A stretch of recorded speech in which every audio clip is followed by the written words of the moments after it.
59% of everybody who answered said that they are not confident or really just have no idea what they're doing. What was really startling was only 7% said, oh yeah, I'm pretty confident in what I'm doing. That means out of 10, 6, 7 people were like, I'm just kind of out here spending my money basically, right? So what I want us to remember, let's review what we went over last time. I want us to remember that as we are doing this with God, he will give us the wisdom. So we'll start with our vision. In that vision, this is something somebody asked me later. For me, I have to do the vision first, then assess the landscape. I can't look at my numbers and see what I have coming in and out and then do my vision, because for me, it then gets biased and tainted by what I know or what I see. So my faith eyes, I have to not see the numbers to see what God is trying to show me. So if that helps, maybe you want to start with your vision first and then go through and assess the landscape, know the state of your flock, see what money you have coming in and out, do your budget, those sorts of things. Also, somebody asked about faith with the foundation. The foundation is what you do not want to move. The foundation is what's going to keep you so you're not tossed about in every wind of doctrine. I gave the example of, and they might have missed this one, I gave the example of a good investment that might come up, but doesn't necessarily fit your portfolio. Then we talked about framing, where you have the word, and that'll keep your house standing upright, basically. Then the roof, the wisdom, and that wisdom will let you know, give you discernment of what to do with the knowledge that you have. And then we talked about decor, which is the Rhema word. That is your word from the Holy Spirit telling you what to do with your specific situation, with your specific finances, and what Holy Spirit knows is coming down the pipeline. So that's what we talked about last week. And there was one other thing I wanted to bring up, and we can go to the next one. So what I wanted to discuss was, last time we talked about the 5, 2, and 1, the 62.5%, the 25, and the, I think was it 18%, right. What I talked about was making sure your Rhema word, you talk to Holy Spirit to get what it is for you. Because for somebody, that might be conservative risk, medium risk, high risk, or some mix. For me, this is an example of how Holy Spirit gave me. Right now, I actually see mine as near term, medium term, long term.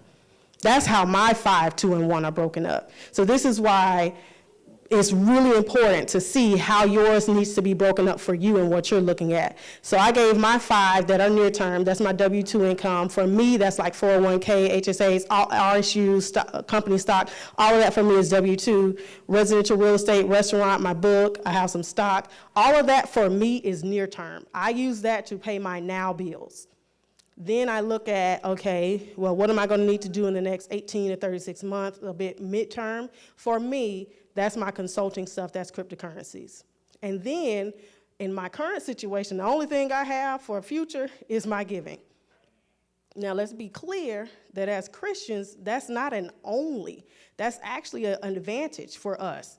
That if we sow into the kingdom, if we seek first the kingdom of God and his righteousness, all these things will be added to us. So I don't want us, when we're making our numbers, let us not neglect, don't neglect putting giving on there. When we sow into the kingdom, when we sow into God's people, when we do our sowing, we will reap just like an investment. So I wanted to show that so that we're clear. And then remember earlier I talked about the vision. My vision for the future is actually my near term only being that one thing instead of 5. The stuff that pays my bills now, gets my hair done, all that stuff, I want that to be like the consulting, speaking books, my books or books, right? The medium term, foreign exchange, cryptocurrencies, NFT, I think we're in Web 4 now, like, whatever that equivalent is, AI, metaverse. For me, that's my medium term. And long term, the stuff that I want to pass down to my kids and my children's children, for that's my real estate. And notice I took off the residential because I want some commercial too, right? And I want some land and some farmland, stuff like that. Precious metals, gold, silver. For me, that's what I want to be my FAR. I want 5 to be my FAR. So I think don't be stuck on what I said about conservative, medium, high risk. and don't, okay, well, that should be my 5, 2, and 1. Truly seek Holy Spirit to see what is your decor, what's your rhema word, so that it'll go for you. Notice I didn't put any numbers, I didn't put anything specific, but I wanted to give you a sense of how it can be different for you and what your investment portfolio is. Next slides, please. So I want us to do another Minty. And the reason I wanted to do this is to set our mindset. We can go to Minty.com, or you can pull up the screen so we can do a QR code if we can do that. But go to Minty.com, and then I'm going to do this with us so we can see my results too. And then you type in 7844-6822. Minty.com, 7844-6822. This is completely anonymous. You don't have to sign in. You don't have to log in. None of those things. All you have to do once you go in is put in that code, and it'll take you right to this question. Yep, MENTI, and that code is 7844. Oh, or you can scan the QR code. It's behind me, yeah.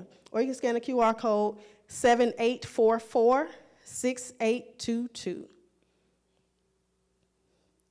And again, this is completely anonymous. Just put your true thoughts on when you think about finances, or how you feel when you hear the word finances. Just 3 words, what comes to mind? Oh, see, and I love word clouds because it comes up. And we can see, oh, somebody said scary, confusing, stability. That's good. Finances can help you have stability. Overwhelming. Please, I want some more. Finances, you think about stuff you need to do now. More worried, your legacy. Pressure, oh, that's a good one. Unprepared, a gateway, I like that. Currency, vague, that can be very, money is fleeting, whoo, you better store it up in heaven. That's true. Legacy, legacy is coming up a couple of times. So what this does is as it sees some of the same words, it makes it bigger. So a lot of people are thinking about legacy, future unprepared. So let's move on, but the reason I wanted to bring this up is because something that Holy Spirit revealed to me through a couple of conversations I had afterwards, people would ask things like, okay, you're going to talk about cryptocurrencies, but how I don't know anything about that. It's so confusing. Or what about this with those finances? Or what about that? And what I want us to make sure we do is understand that we will get the wisdom we need. If you don't have the money, he will give us the money. He will give seed to the sower. If you don't know what the learning is, and somebody asked me about this in the foyer, so I didn't get to give it to Faces, but Proverbs 9 and 9 says, give instruction to a wise man, and he will be yet wiser. Teach a just man, other translations say a righteous man, and he will increase in learning. So understand that as we are the righteousness of God in Christ, as we are just, the just shall live by faith, we will increase in learning when we're being taught. That's a will, right? This is declarative. So understand we can learn these things. And these thoughts and these seeds of, I think I'm too old, or I might as well just ride it out, or this cryptocurrency stuff is confusing, this finances stuff is confusing, I'm never going to have any money. These thoughts, we have to kill them. We have to kill them. And I use the term kill for a reason. This image here is what a tree looks like when the roots start sprouting, right? And when we bury these thoughts that we don't kill, they're like living things. And when living things are buried, they become seeds. And these seeds will sprout up and kill us later. They will destroy whatever portfolio house we're trying to build. And we see it with rich people, right? They have money and they commit suicide, or they're depressed, or the money won't solve a seed root issue that's going to cause a crack in our foundation. So I want us to be clear before we go forward, because I know cryptocurrency can be confusing. I know it can be a lot to understand. I want us to have faith, have that strong foundation that we will learn this stuff. Even if it's not cryptocurrency, whatever, because remember, this is do your own research. So I'm not really teaching cryptocurrencies. I'm more teaching how to research cryptocurrencies. So how can you learn this stuff? It's a little bit of a nuance. So I want us to be confident that whatever it is for investment portfolio, remember, I have multiple things on there besides just cryptocurrencies. There are so many things you can invest in. There are so many things. Other people's businesses, People have hair businesses, lash businesses, restaurants, whatever you know, you can invest in that, but you need to know that you can learn it, okay? And whatever those thoughts are, we gotta kill it. We have to kill, do not bury it, do not think that, okay, I'm not gonna ask to look a certain way, I'm gonna keep it inside. Okay, don't let the seed sprout.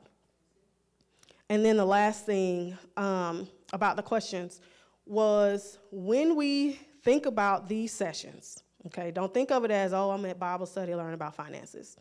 Think of it as somebody paid $2,000, because that's how much these cost. Somebody paid $2,000 for a 4-week course for me to learn how to invest. Okay? And normally when you pay your money, you're going to ask all the questions. You're going to get to know the people. You're going to be in the front row center. You're going to be on time. You're going to want the recording so you can go back. You're going to take notes. If that helps you to go and not be scared to ask questions, treat it like this is an investment course that you're taking for 4 weeks, because that's how I treat it when I go out and I teach and they pay me and I charge. But this is me sewing, and I want you to treat it as this is an investment course. I'm going to ask all the questions so I can get the help I need. Okay? So let's talk about cryptocurrencies. One thing we have to realize is what is fiat, or what is the traditional currency? Like, where are we now? The traditional fiat currency, you might hear fiat, you might hear traditional, you might hear money, whatever, it's the same thing.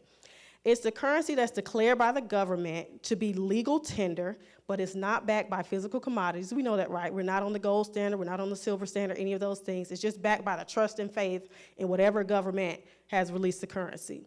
We have the dollar that's centralized with the Fed, the Federal Reserve, the euro, the European Central Bank, et cetera. The key characteristics here are centralized control, physical form, and it's subject to inflation. I don't have to explain that anymore because we all go to the grocery store, subject to inflation. Next slide. So what is crypto? Cryptocurrency is stored digitally, and it is used just like money in the sense that if you have 100 of whatever that cryptocurrency is and you spend one, now you have 99.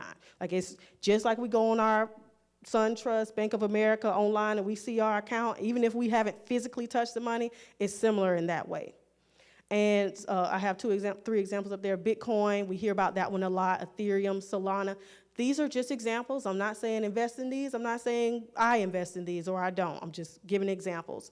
And characteristics of Bitcoin that are, of crypto that is important here is that they operate on decentralized networks based off of blockchain technology. Okay, so what is blockchain? Because I said, okay, cryptocurrency works off of blockchain. What is that? Blockchain is a decentralized, we're going to get to decentralized in a second, and distributed ledger or database that records transactions across a network of computers. We are going to try to have this available to you, so y'all not trying to take a whole bunch of pictures, but I do want you to take a picture and listen. Don't try to write down everything, because some of these slides will be very wordy, because there are a lot of terms on here. What I want us to remember about blockchain is that it provides a secure and transparent way to record transactions. Let's start there. Let's think about the name blockchain.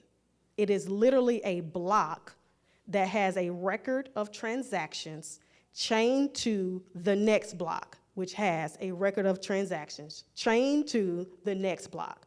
So if it helps you, it is literally a block and chain, a block and chain. That's where the name blockchain comes from. And why those characteristics are important, remember with fiat, it's centralized. So you have the Federal Reserve deciding how much money they're going to put out. But blockchain is decentralized. That means there are thousands. I mean, it's probably hundreds of thousands, maybe 1 million computers that run the blockchain. Nobody can say in this country or that country. It is completely decentralized. The next thing is, like I said, each block contains a list of transactions, and they are linked through cryptographic hashes. That's not even important right now. Just know that they are linked to each other through a secure mathematical formula. So let's talk about decentralization. I mentioned this before. It's like spreading out the power, spreading out the control across many computers instead of having one person or group in charge, which is what we see now with traditional currencies. This makes it hard for anyone to control or stop, and it makes it more secure for everyone and fair. This is really important for our community.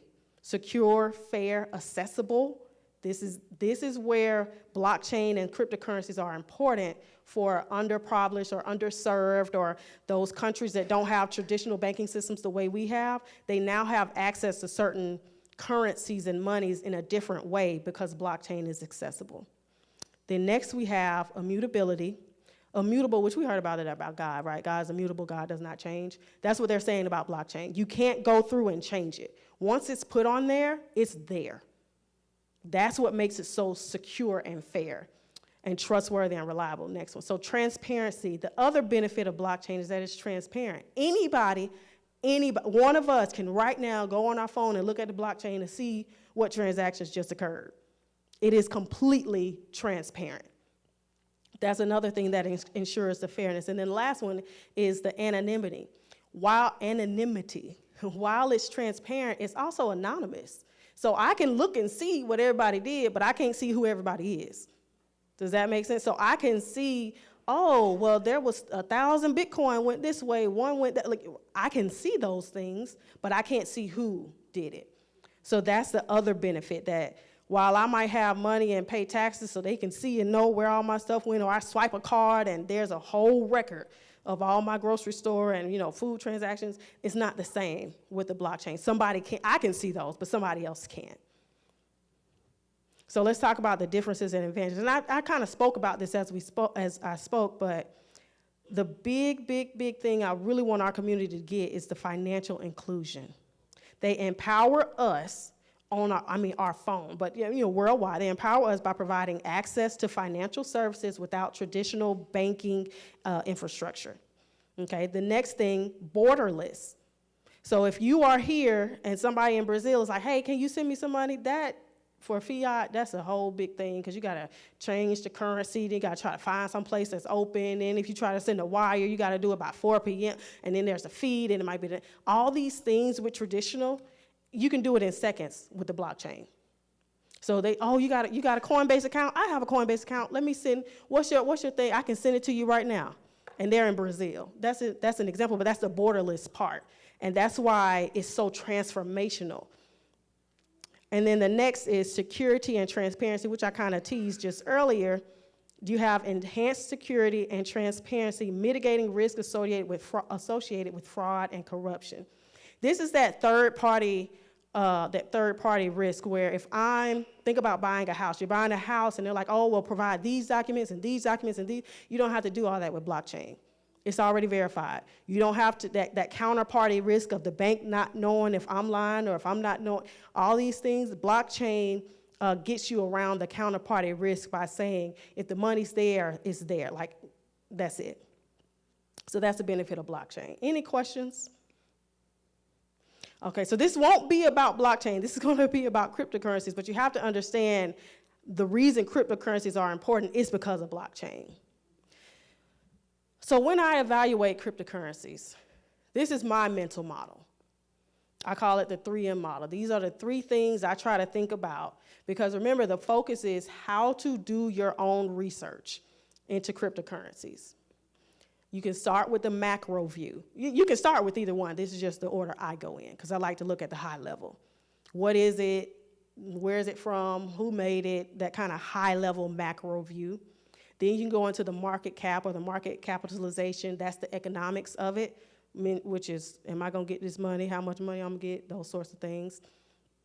And then there's a third one that's extremely important, but it's a little bit intangible, and that's momentum.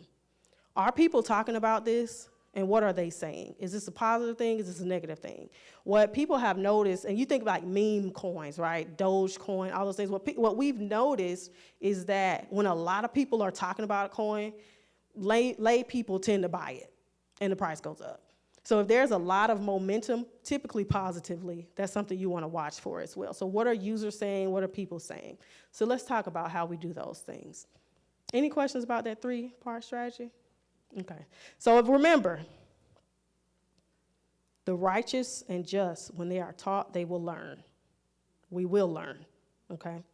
And I had to keep this, because when those thoughts came that, Lord, this is confusing, I don't understand, and I said before, kill it, I had to kill it with these thoughts. Pastor talked about the peace of God and how these thoughts come up. He talked about that just Sunday. You have to kill those things, and the peace of God will come and keep that thing silent, and you'll have the scripture to keep you focused. So with the white papers, remember, I start with macro. The macro view, first thing you want to do is grab the white paper. Any crypto worth its salt has a white paper. If you don't have a white paper, don't even worry about it. Don't even waste your time. It's a scam, okay? So go to the white paper. A white paper is a document released by the cryptocurrency project that outlines the technology, purpose, and vision. Think about a business. You look at the About Me section, right? What is it doing? What is it trying to do? What's their vision? What's their mission statement? That's the white paper. Who's on the board of directors? All that kind of thing, that's in the white paper. So this, I try to break it down into action steps. What am I supposed to do with a white paper? Here's what you do with a white paper. You locate it and you read it. I know. Did you have a question? Come on now. I'm taking questions throughout. You don't have to wait for me to stop and say if it's any questions. And while she's coming up, I'm going to finish the slide. Locate it and you read it. What are you reading for? What are you looking for? You want to see what are the goals and what is the problem that they're trying to solve. Those are the main things you want to check in the white paper.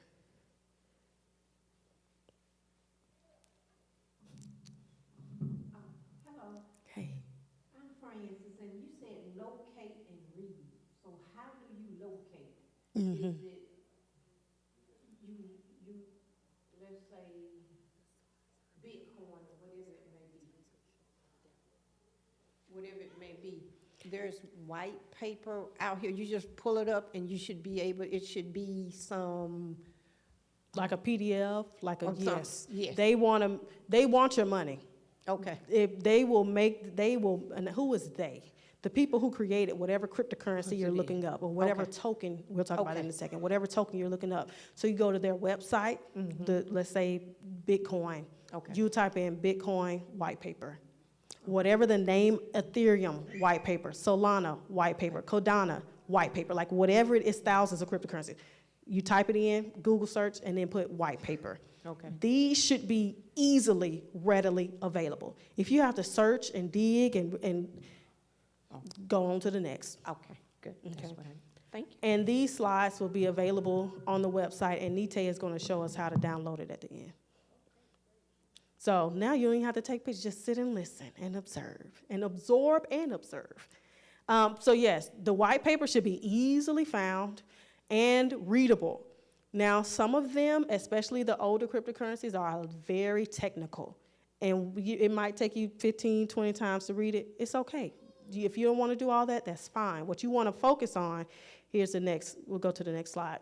What you want to focus on is the problem that the project aims to solve. So in the white paper, you'll typically see an abstract. That's the summary of the project. If you don't want to read it all, at least read the abstract. This is like, think research papers. What's the summary? What's the intro? What is this about? If you're trying to skim it through. What's the problem statement? Again, what are they trying to solve? Because you have to think, is this even a problem that needs to be solved that means like I should put my money in this because this is going somewhere? You need to know what are they trying to do here, right? And then a solution. How does the project plan to solve this problem? And here's the thing, even if a lot of these things don't make sense to you and you have to read it a couple times, which is perfectly fine, we all do, the information should be there. That's the important part. Is this information there, and does this make some sort of sense? Even if you don't understand the technical ins and outs, does it make some level of sense? Because a lot of times these white papers are very fluffy, and that's how you can notice that it's a scam. Like there's nothing to it. Okay, the problem you're trying to solve is X. Okay, well how does this cryptocurrency solve that? And you can't figure that out. Move on to the next. So remember, the purpose is, I'm not trying to teach you, but how to research these things. So you start with the white paper. Does it even make sense? Is it flowing? Technical details. As you read more of these, they'll start making sense. Some of the newer ones have like light papers or like more GitHub-focused papers for the non-technical investor. So you can read those as well. But you still want to make sure that there's a more technical paper there. Just just to be sure that this is not a scam, because there are so many cryptocurrency scams. So we want to make sure that as you read these things, that it's lining up. And then the team, this is very important, the information about the project's owners and the creators and the developers, because it's not going to create itself out of thin air. Somebody has to develop it, and the good thing about the blockchain is a lot of it is open source. That means anybody can develop on it. That's the benefit of it. So you can crowdsource good ideas, you can get the best ideas out there, right? But if the team of developers, it's not necessarily that you might have never heard of them, but you can't find anything about them. But that comes up next. And then the roadmap.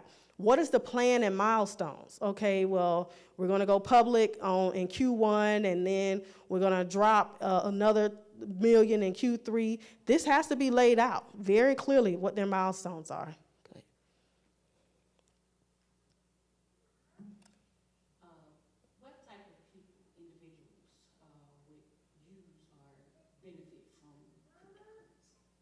All. I say that with sincerity. So one of the things I mentioned before is accessible to people without, let me be a little bit more specific. I was sincere, really everybody can benefit from cryptocurrency, but the people would really be those who are underserved by traditional banking opportunities, because you can get what you need via cryptocurrency.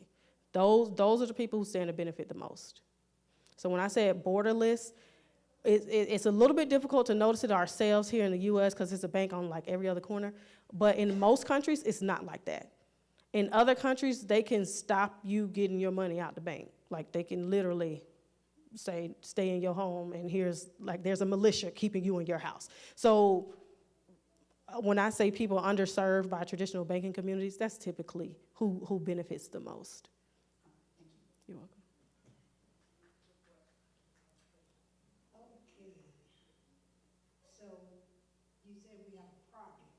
Mm-hmm. That's connected to the cryptocurrency. Mm-hmm. So, like any other business that looks for investors, is that kind of what we're doing here? The crypto is the investor. You're investing in. We're the investor, investing into the crypto. Yes. Okay. So what we want to see, there are thousands, if not hundreds of thousands of cryptocurrencies and different tokens. Which one should you invest in? You got to do your research. But hence why we're here. You got to do your research. Well, what is that? That's what I want to help you do. Which one do you invest in?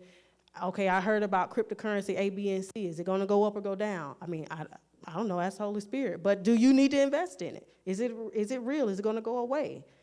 Those sorts of things. That's what we're going to try to discuss tonight, and it might have to be next week too, but definitely tonight. So what I mentioned before in the white paper was you want to talk about the development team, right? Who is actually creating the token? And I'm switching to token for a reason, you'll see in a minute. Who's creating this token? What is it doing? Who's creating the whole ecosystem? When I say ecosystem, think to what Cheryl just mentioned, think about a business, how it works, how it runs, who gets paid when, who has to do what. There's an ecosystem there. This needs to be created by a team. So the expertise and reputation of this team is extremely important, because you can have a vision, and without this team, it's not going to come to pass. So how do you find information about this team? Because you see a name. Most of these names, let's be honest, we ain't gonna know who these people are, and that's okay. We need to research them though. So you want to look up their background, their experience, and any credentials they have. Key team members, it'll say something like a developer or like a system architect, something like that. You want to look those up, those key team members up, and then you check for a well-documented and transparent history. She asked before, well, how do I find it? It should be easily found. Anybody, think about it. If I want your money, I'm going to make it as easy as possible for you to give me your money. You're going to find out who I am. I'm going to say, oh, look on my LinkedIn or something like, well, that's actually a way to do it. Look on people's LinkedIn And you're going to see where I've worked, what I've done, where I studied, all these other things. You're going to see if we have any mutual connections. You're going to see pages that I'm interested in, because I want you to trust whatever it is I'm doing. So you look for, like I said, transparent, well-documented history. You checked for the project's official website. You check, like I said, their LinkedIn profile. You check any crypto forums. And there are so many of them. Just type in crypto forum, and several will pop up. And you just kind of read, like search, is that person's name coming up? Is that person's name coming up a lot? That might be a good thing, right? So you search these. That's how you search for a development team. So these are just a few steps to get you started. Again, I'm teaching you how to research this stuff. So it might be boring, but definitely ask questions. So the roadmap, remember I mentioned we want those milestones. We want to know what's happening and when, and they should have a roadmap. Like if you want my money, what you finna do with it and when, right? So that roadmap outlines the project's planned milestones and development timeline. You want to review it to know what have they done, to see did they even hit those milestones that they said they were going to do, and what are they going to do in the future? Because you might be in on the beginning, so there's no past, but you should at least see the future. And then what you want to think about is does this sound feasible? Meaning, they say, oh, well, we're going to start airdropping this tomorrow. Tomorrow? That's where are you getting the list from? Do you have all your investors? Like those sorts of questions, if there's a question, you should be able to ask. Okay, so where do you get this from? The project's website. As I mentioned before, the white paper is like the holy grail. Everything should go and tie back to the white paper. The white paper is actually like a living document almost. So as things change and evolve, that white paper should be updated but not changed in a sense of the whole project is a completely new direction. It should just be more updates as they find things and as they develop the project a bit more. And then here's a key thing about cryptocurrencies. Social media, Twitter, Discord, all those sorts of chat locations, Reddit? There are so many forums where people are talking about it. You can just be a fly on the wall reading. Oh, this person said this person said that. There are so many places where you can read and see if people have had history with this before, if people are using it, all those sorts of things. You want to look at that to see any project updates or what's going on, what users are seeing. And then the next one. Real-world use cases. And I mentioned this before. When we're looking at what problem are they trying to solve, you really kind of want to think, is this even something that we can use in the real world?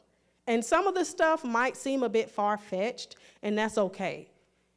But think again, we talked last week, what is in your portfolio? Do you need something that's coming up in the future that okay, you getting in on it because it's 5 cents now, but it's coming up in the future, or you need something that, like Ethereum, they're using now. Let me not even say now. They've been using for years. They are creating apps on Ethereum, and they've been doing this. So you want to know where this cryptocurrency or token is in this milestone. You want to know where it is with real-world use cases, so you can know whether this fits in your portfolio. So where do you find out if it's real-world use cases? Also, you want to look at partnerships, collaborations. Is it working with other cryptocurrencies, other ecosystems? Because a lot of cryptos are on the Ethereum blockchain. So you can invest in Ethereum, and you can invest in cryptocurrencies that use Ethereum, right? So you want to look to see how these things are created, industries or sectors where it might be beneficial. What's that adoption? And what I mean by adoption and penetration, let's think about supply chain. A lot of people really liked blockchain for the supply chain because you can see a transparent history of where things have come from, where things are, where it's at, like what it's doing, if it was deemed here, all those sorts of things. But how penetrated or how many companies in the supply chain industry use it? So you want to look to see, okay, let's use a supply chain cryptocurrency, and it only has 5% of the companies in the industry that use it. That could mean it has a good market for growth, and this could really go far. You could be getting in as an early adopter. Or it could mean that this is just a bad product, and that's why nobody's using it. This is where the research comes in, So you want to see, okay, this is a real world use case. Let's go back to how it's trying to solve the problem. So this is why I said look at the industry that it's in to see is there some way for this to grow. When she asked about who is this for, DeFi, decentralized finance, huge, billions. I think it might even hit trillions soon. Billions of dollars in decentralized finance. Why? Because there are so many underserved communities that do not have the benefit of traditional banking services. So this is why that industry penetration, or how much it is in that industry, or a common industry where it could be used, or a real world use case, this is where those things come in. In the DeFi example, it might be what, 20, 30% penetrated? Like it's not fully, we don't see it everywhere. Even here with most of our banks, right? But we know that it's going big. So that's one of the cases where, okay, the adoption is low, but we know that it's going to grow as people continue to, as development teams continue to work on it and continue to refine the product and make it better. Okay, any questions? That's another, she said, who's the end user of the product? That depends on the cryptocurrency. I mean, you have to, everyone is something different. So that's part of your research. What the problem statement is that the cryptocurrency or token is trying to solve, and what's the solution. So that will determine who is it for, who's the end user, and if it's something that they can even use. And I'm gonna use my dad because I know he ain't gonna see this. So I'm gonna use him as an example. Let's say there's a cryptocurrency or a token geared at a certain elder age group. I'm not going to put a number. I'm just going to say elder. And, oh, well, we're going to have them using this sort of digital technology where they can say,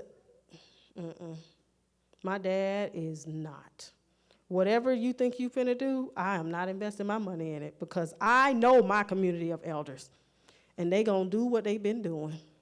Because it has worked for them, and they're going to slide me some cash in their hand like this, and I'm going to say, thank you, auntie, thank you, granddaddy, thank you, what. That's what they do. That's how they do. It's going to take a lot of change management, and I'll hold my money until y'all figure that out. So that's what I mean by when you say end user, knows the product and the solution, the problem and the solution, it is extremely important. Because, and then I could be wrong. I could be all the way wrong, but that's my thoughts. This is why you got to do your own research. My thoughts are, if that was a cryptocurrency that did that, that's not getting my money yet. I need to see this working, and I don't think certain communities. Anywho, the next thing we want to look at is historical performance. Yeah. So my question is related to being that a lot of banks are going into getting their own coins. How will this change real estate? How will this change how we operate as a nation? What impact will going fully into cryptocurrency have on our nation?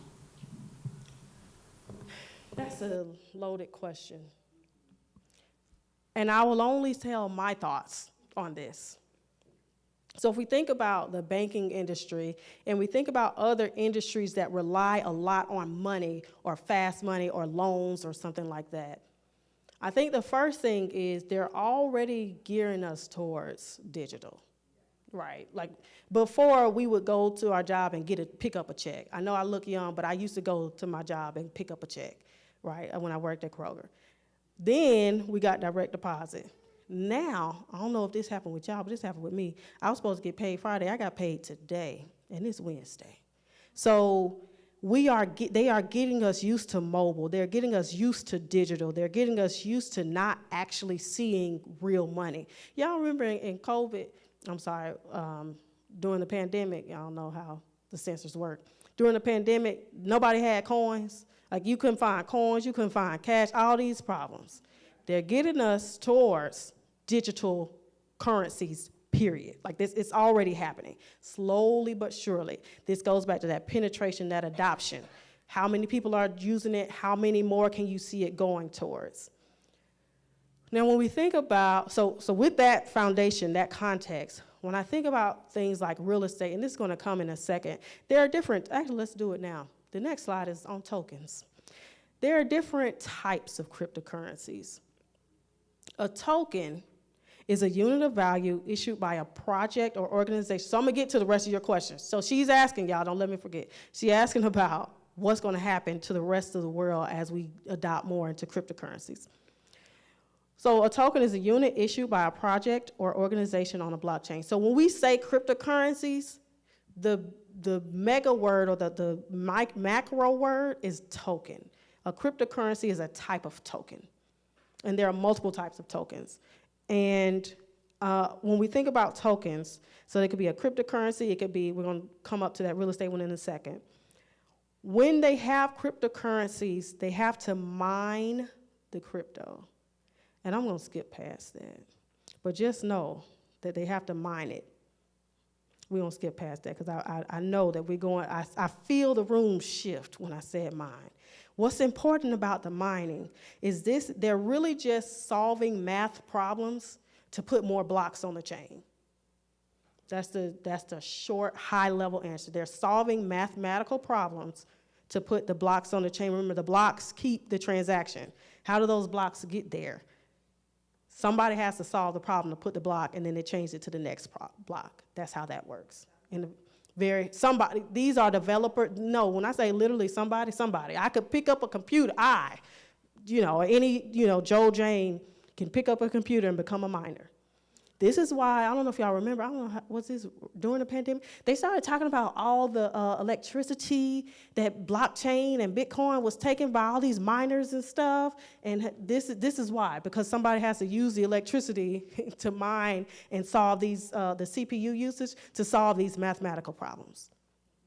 So that's how they add more blocks to the chain. A smart contract, that's a real world use case. This is to that real estate point. You can make contracts on blockchain because it's immutable, it is verifiable, and it's trusted. This goes back to those key terms we went over earlier.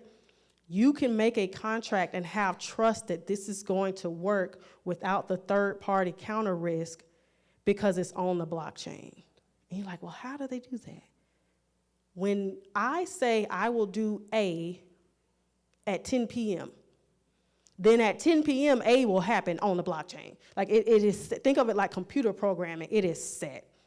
So this is why smart contracts, to her point before about real estate and how it's gonna change, you have ways where you can verify identity, you have ways that you can verify income, you have ways that, you'll probably hear this a lot later, especially as we talk about AI.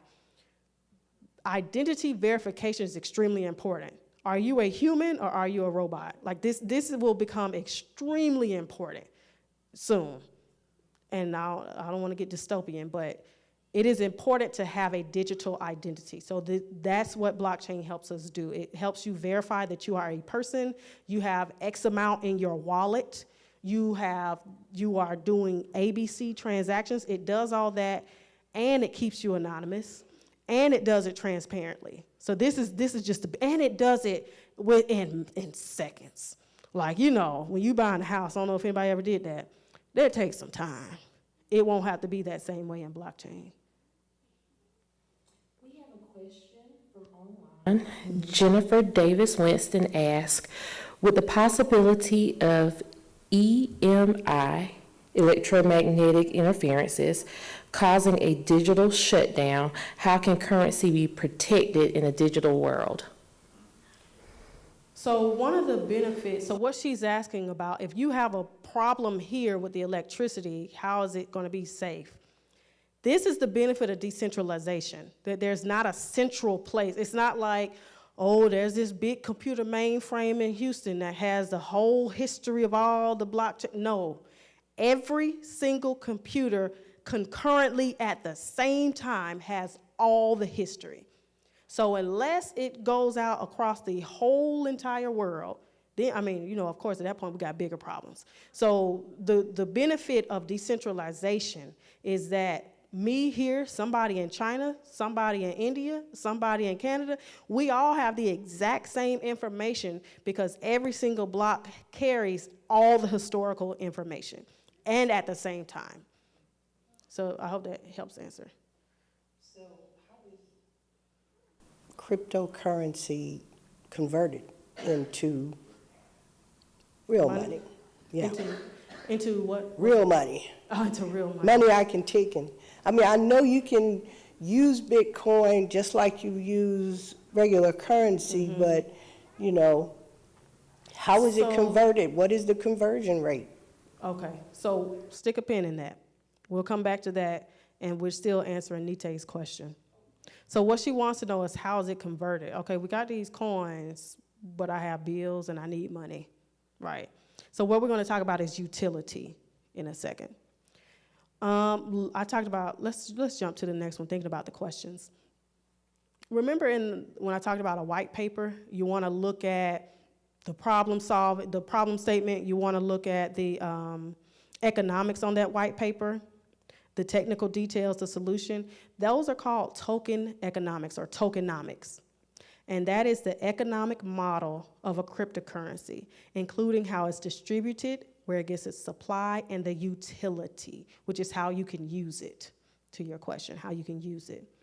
When you're looking at the tokenomics, and that's what I'm going to use, we're not going to say token economics, the tokenomics of cryptocurrencies or tokens, what you want to analyze is the supply, just in any industry, forget crypto, you want to know supply and demand, right? You want to know, because this is with houses, this is with anything. When the supply is high, a lot of times the price is low. So you want so same thing, you want to know the supply, you want to know how it's distributed, and you want to understand the utility or the use of the token within the ecosystem. And let's go to the next slide. What you want to look for in the distribution and utility. So let's take a step back. What have we talked about? Let's do a review. We talked about the 3M model. You want to start with the macro. We're still in macro, actually. You want to start with the macro. Build your view of what this even is. Now we're moving into the market cap, the economics, the tokenomics. How can I make money from this? How can this be used, to her question? And then the next thing we want to do is go into the momentum. So we started with the white paper to help us build what it is. And now we're talking about the token economics to help us build that the market cap part. So as we're looking at these token economics, there are two things that are important. The distribution, which is, again, how you going to get what you're going to get. And the utility is, how can I use it? Think about and I hate to keep going, but think about our regular money. How am I going to get paid? Okay, I'll get paid every 2 weeks. Okay, well, how far is my dollar going to stretch?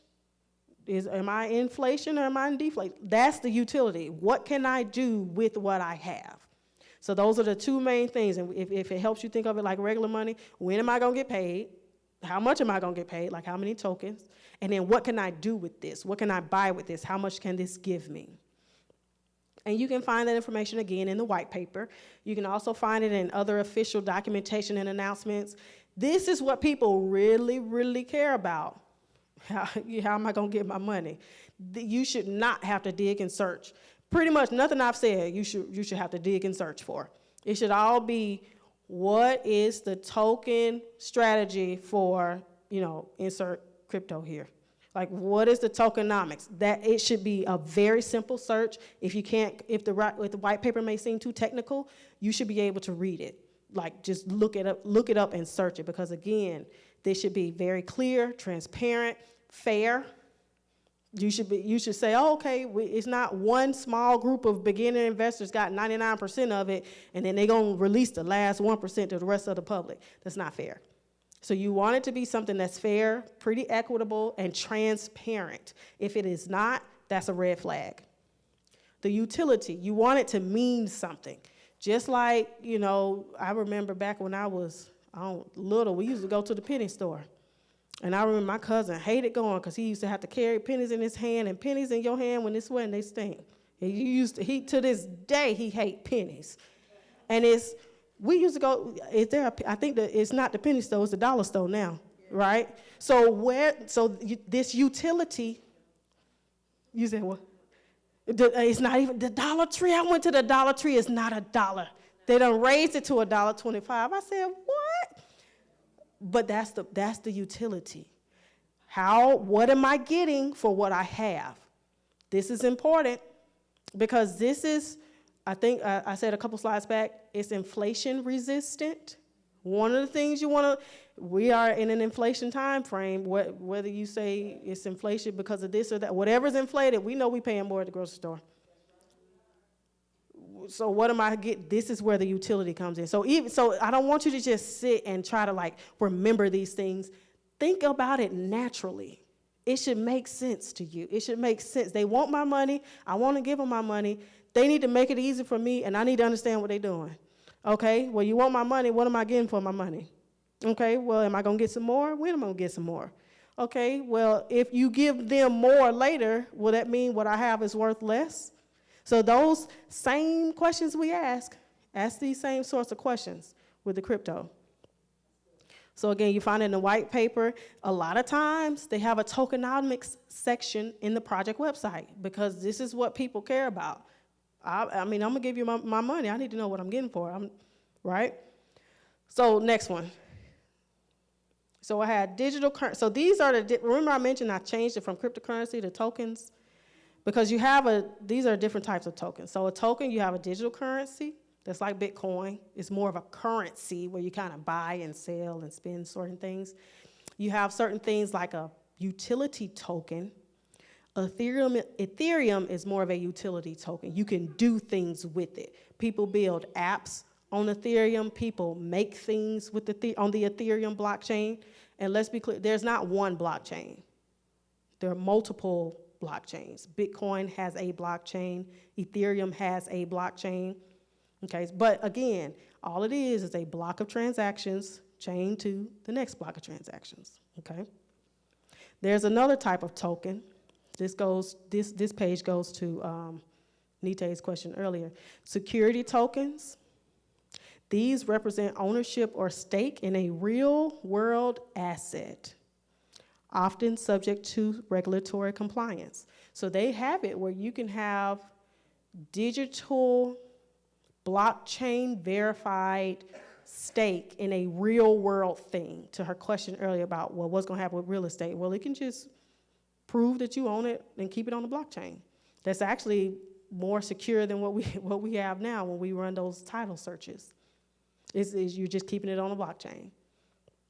Stable coin, you might hear about Tether, right? So they maintain a stable value by pegging it to a reserve of assets, typically something like the US dollar. So to your question about, well, how do I get it? Well, you can turn it to Tether and it'll be a one-to-one exchange. We also have things called NFTs or non-fungible tokens. Non-fungible basically just means unique. You're one of one. And with these NFTs, it's like proof of authenticity or proof of ownership of that unique thing. So think about if you're trying to leave a legacy, right? You have artwork or you have, I ain't got no sort of artwork or nothing like that I can leave right now. But think about like museums or people that have things that they can pass down. That's the word, heirlooms, right? When you have those that one thing, how do you determine who owns it and if it's authentic? They have cryptocurrency, they have tokens for those as well. So they have digital artwork that has a token of authenticity. And these are just a few of the tokens, but the important part is there are different types of tokens.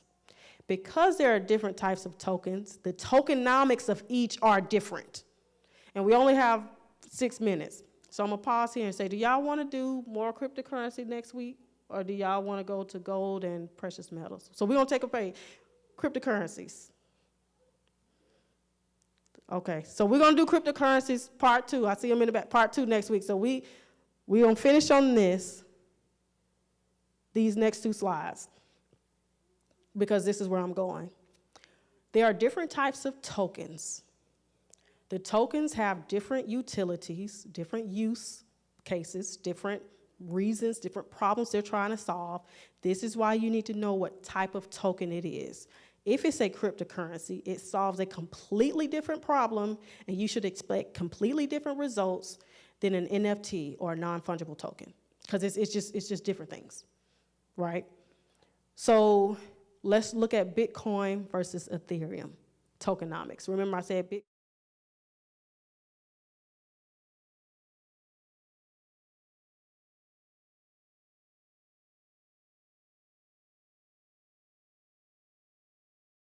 off Ethereum, people make money, people use Bitcoin, right? So it's gray, but in general, if you understand when you're doing your research, you want to see in general, where was this token intended to be in the white paper? Because that will guide you to its utility and and how you can make money from it.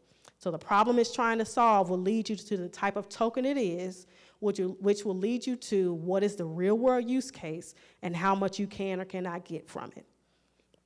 So let's look at Bitcoin. So we're going to do Bitcoin, Ethereum, and then take some questions. So in Bitcoin, remember I said there's two things in tokenomics that you really want to care about, at least at the start, because we're teaching you how to do your research. The distribution and the utility. So the distribution of Bitcoin, there will only ever be 21 million Bitcoin, period. It's not the Fed where they can just print some more money.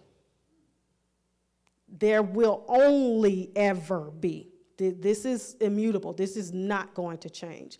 This is why it is inflation resistant.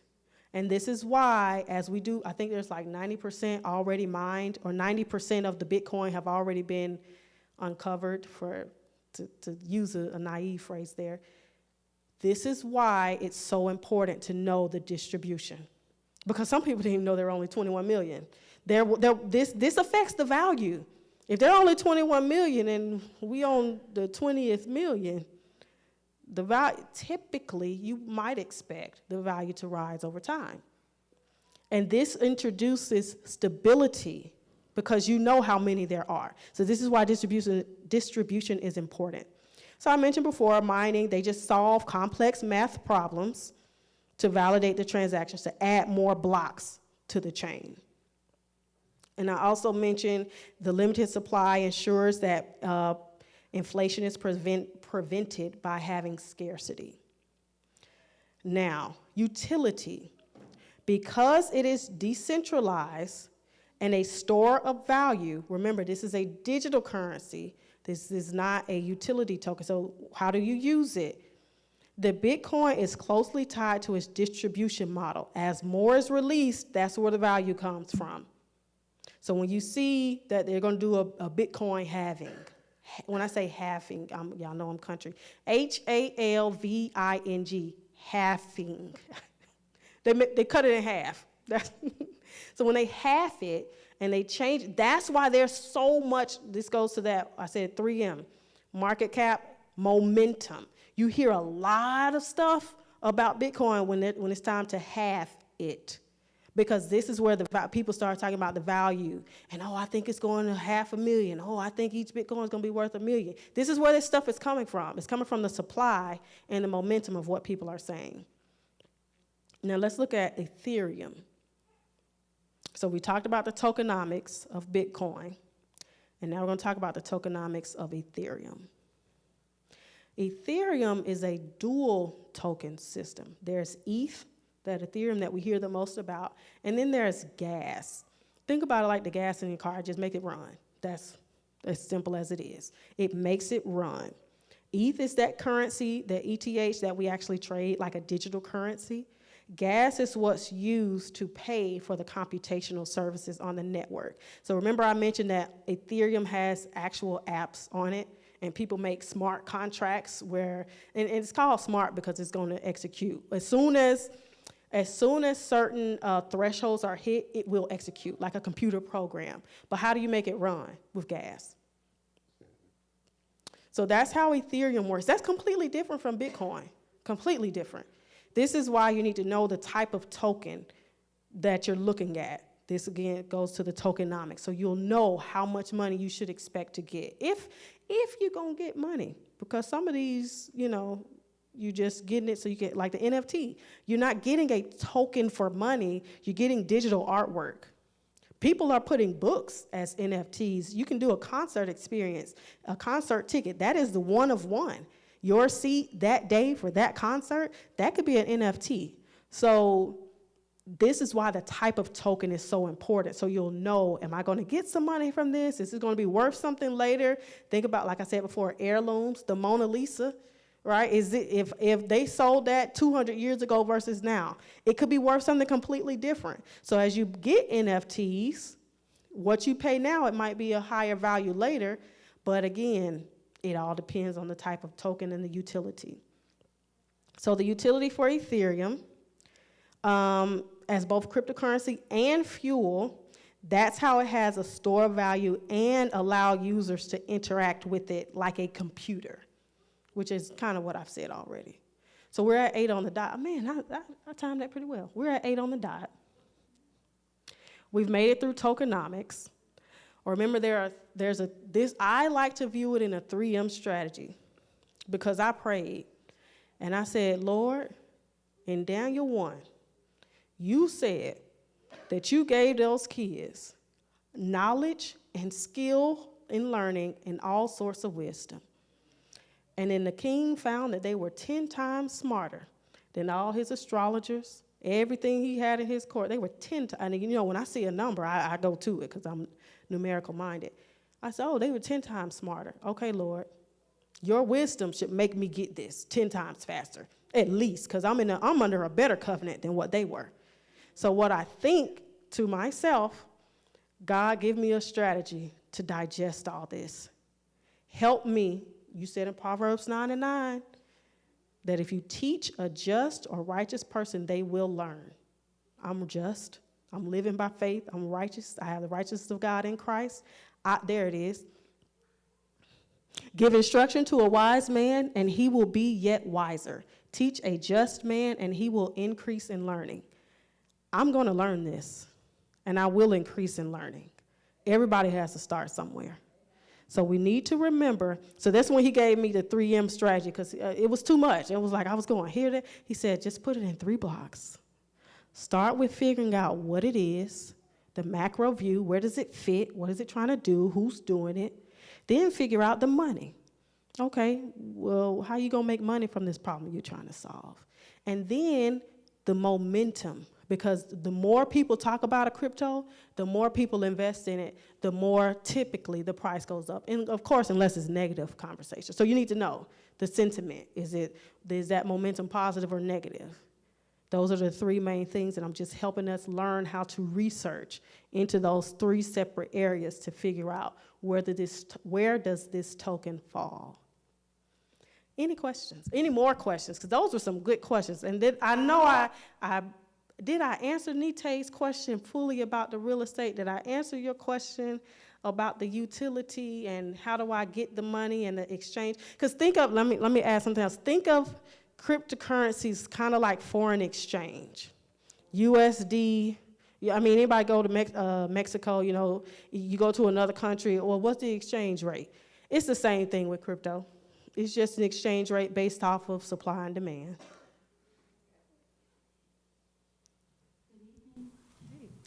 So my understanding of the crypto is, it's an investment, right?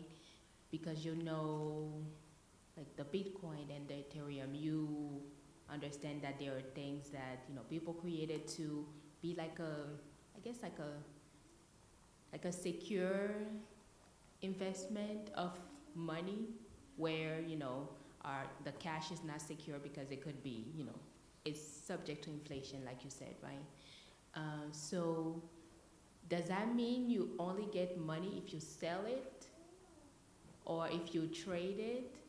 And the bottom line objective is just to secure the money so that it's not subject to inflation, but you don't actually get cash until you sell it. Is that right? Yes, with a caveat. So people are divided about whether cryptocurrency is a hedge against inflation. Now, at its core, it is. But what they're trying to track is how much is it? Should I put it in cryptocurrency or should I put it in gold? That's basically the question. What you're saying is, okay, let's say I have 1 Bitcoin.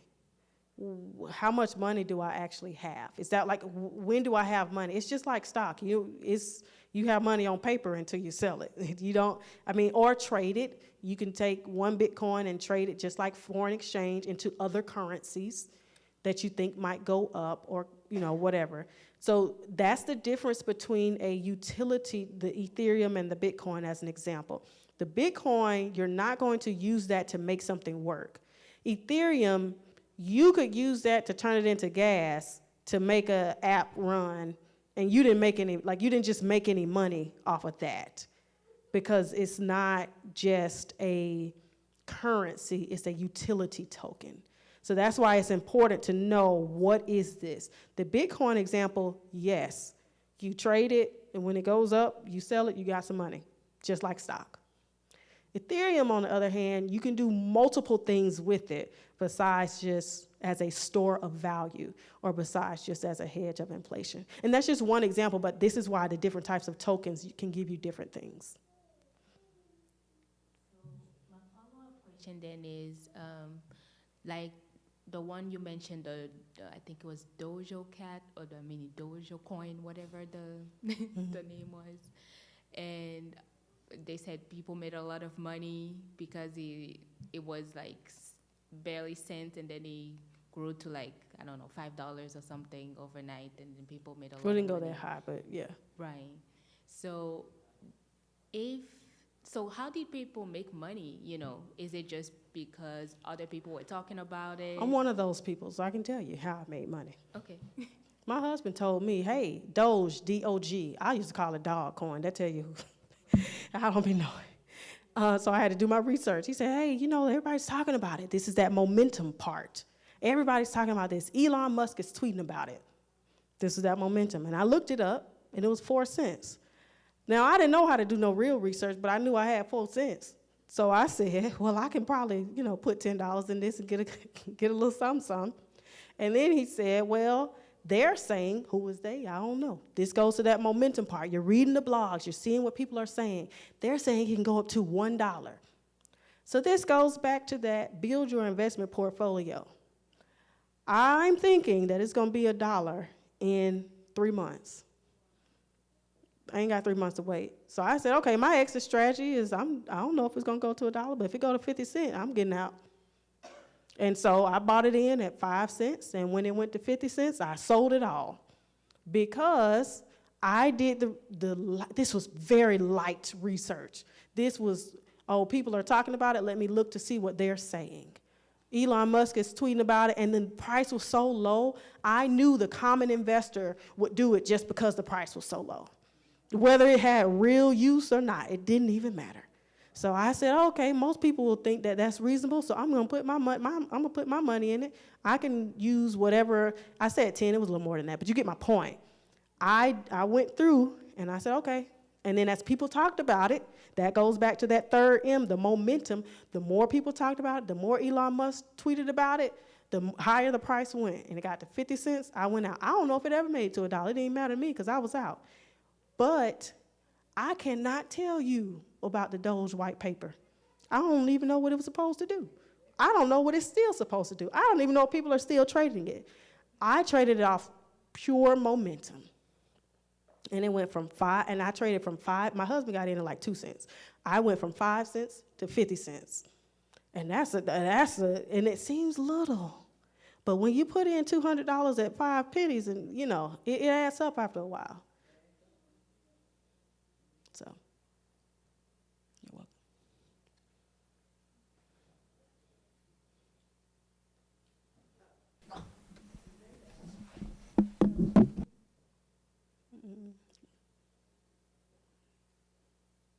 Hello? You may have answered my question. Bitcoin, you can have it like an investment, and what's the other technique? I said Ethereum. ETH. Ethereum is like you can purchase things with it, correct? You can use it to do stuff. Think of it Okay, that use way. it to do stuff, but can you also use that to also increase? That's just a utility one, so that's just for use only, correct? No. Can you use it for Ethereum, utility and? I bought Ethereum when it was like $75, and now I think it's $2,500. Ethereum has gone up too. So that's the benefit of knowing. I think I wrote it's a dual token. You have ETH and the gas, so you can do stuff with it and it's a store of value. So that's the benefit of Ethereum. Now, I'm not trying to push a certain one, but these are the ones that when you look up the top cryptocurrencies, Bitcoin and Ethereum, the first two you're going to see. So I'm trying to help you frame. So when you're doing your research and you say, okay, well, let me look up a white paper, you know, maybe start with those. They're extremely technical, but as you're doing the research, compare what you're looking at to the more popular ones so you can see, okay, this has been here for 10 years now, and this is what this white paper looked like. This is new. Can I compare? Can I learn something? So what I don't want to say is get Bitcoin because it's a store of value and Bitcoin is going to go up. What I'm saying is understand which token is more of a currency, such as Bitcoin, and which tokens are currencies and or you can do things with. It's all in the white paper. Okay. My other question is, you're saying the blockchain is connected from one blockchain, whatever. Now, is Bitcoin, Ethereum, or whatever, all of that's in the blockchain? Can they, are they in there together, or do they just have to be Bitcoin or other things in the Ethereum's off in another blockchain, or are they in the same blockchain and connect to another blockchain? So there are multiple blockchains. So a blockchain is a block and then a chain, then a block and a chain, if it helps you to see it that way. Bitcoin is a blockchain. Okay. Ethereum is a blockchain. Separately. Separate. That's what I need to So look at. Solana is a blockchain. However, you can do things on the blockchain with other cryptocurrencies. Ethereum keeps coming up because it is extremely useful and it has proven its use case over the years. You can create a token. Let's say I'm gonna call it HOTL, Hand of the Lord. I'm gonna create a Hand of the Lord token. And what I wanted to do is every time half the church pays their tithes, somebody's gonna donate, somebody's gonna match that. This is a smart contract. The threshold is 50% of the members paid tithes this week. Somebody's gonna match this tithe percent. Once this threshold hits, like a computer program, off we go. You can have that HOTL token on the Ethereum blockchain. You do not have to create your own blockchain every time you're trying to do something. Most often, people create most of these new tokens you'll see on the Ethereum blockchain. Solana's coming up, which is why I brought it. But for the most part, there are separate blockchains. They all have their different pros and cons, which is why I kind of skipped that mining part and I kind of skipped that because it's really blockchain related. They have the different pros and cons, but that's part of the white paper that you read to learn which blockchain it's on, because they have different ways. They call them consensus. If I could talk, I would say consensus mechanisms. They have different ways to make it work. Think about all of us in here. If we got on one accord, we got in one consensus. We're all in consensus. We said this. Like we're all, so in order for all the computers at the exact same time, the earlier question about what if you had an electromagnetic issue, right? And now these computers went off. What are we gonna do? Well, every single computer has already reached a consensus. We've already decided that this is what happened at 8:14 p.m. The way for us to decide that differs per blockchain. So the types of consensus and the way we gather consensus changes. This is in the white paper. It is technical. It is technical. When I say technical, that's what I'm trying to say. It is a heavy, hard read and a lot of big words that you may not understand. So it is okay to have to go back, look up the dictionary. Okay, what is this? Okay, let me go back and read it. Oh, okay, what is this? That's what you're going to be doing. Or you can skip the technical part and get the gist of what they're kind of trying to solve and understand the technical as time goes by. That was a lot, did they? Okay, Yeah, okay. you did. Thank you. Did you have I thought you had a question, okay. So we're gonna have Nite show you how to download all this wonderful knowledge. Yes, very, very wonderful knowledge. So, for the online or looking at us virtually, you can click the link in the description, but you're going to go to branchoutreach.org/financial. And then on that page, you'll scroll down. You'll see that beautiful picture of Tiffany. And you'll scroll down and you'll click the button that says Download Week 2 Presentation. And you'll have all of the slides that she had today available to you.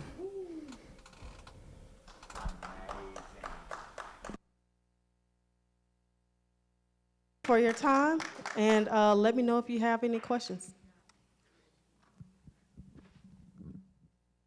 All right, another successful Wednesday. Wonderful, wonderful, wonderful. Great information broken down simply, as we know this can be overwhelming, but as Tiffany stated, we're going to utilize the Word of God to cast down those thoughts that want to prevent us from moving forward and receiving this information. So join us next Wednesday for part 2 as she continues in this particular vein. Announcements. We're still accepting food donations that can be dropped off to the food bank here during Wednesday service, Sunday services, as well as during the week from 9 to 3 on Tuesday, Thursdays, and Friday. And Zenith Athletic Kickball League, we are still registering for teams. So if you are a woman age 18 and up, we would love to have you play, even if you have no knowledge whatsoever of the game, or if you are experienced. We would love to have you come out and join one of our teams or be of service behind the scenes in one of our areas such as the concessions or field crew, scorekeeping, umpiring. We would love to have you. So if that's you, you can sign up. Even if you're not completely sure, go ahead and sign up. I can give you a call and I can answer any questions that you may have. Amen. You all have a wonderful, wonderful evening.